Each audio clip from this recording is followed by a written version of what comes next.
Et c'était un rêve très très très loin de visiter cette terre des prophètes et des messagers de Dieu qui sont passés par cette terre-là. Alors c'était un vœu que j'avais depuis très longtemps, depuis des années. Je me suis toujours dit que c'était bien de faire une Umrah avant de faire le pèlerinage. On organise déjà la Umrah simple qui mène des pèlerins à Médine et à Mecca. Mais là, on a décidé de rajouter Al-Quds. Les trois mosquées, Al-Quds et la mosquée de la Mecque et la mosquée de Médine, ça fait partie de la croyance du musulman. Ah ben là, c'est de l'émotion, hein, c'est les larmes, c'est émouvant. C'est émouvant. Ça fait chaud au cœur, ça fait pleurer, il y a des gens qui ont pleuré. Moi aussi, j'avais beaucoup d'émotions.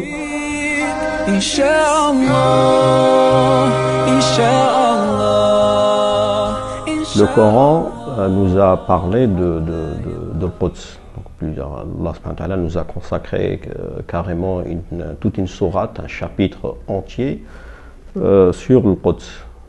Surat al-Isra, le voyage nocturne. Il y avait ce combiné avec Jérusalem, j'ai trouvé ça tellement intéressant et rare parce que ce n'était pas proposé par d'autres agences. La mosquée de l'Aqsa de Jérusalem est quand même la troisième mosquée islamique au monde. Donc c'est un lieu saint qui devrait faire partie au moins d'un petit pèlerinage de Umrah. Le voyage nocturne a commencé par le Quds, Jérusalem.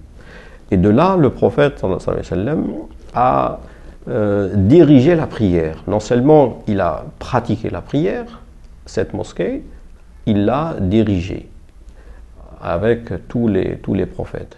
Et de marcher sur leur passage dans cette terre-là et de ressentir un peu leur époque, comment ils ont vécu, comment ils ont souffert dans cette terre-là.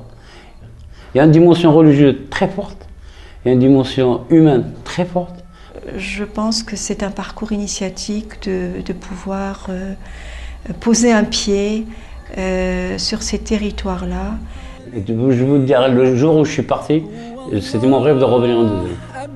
Et j'ai fait tout pour le revenir. Inch'Allah, Inch'Allah, Inch'Allah, حتلاقي الطريق إن شاء الله إن شاء الله.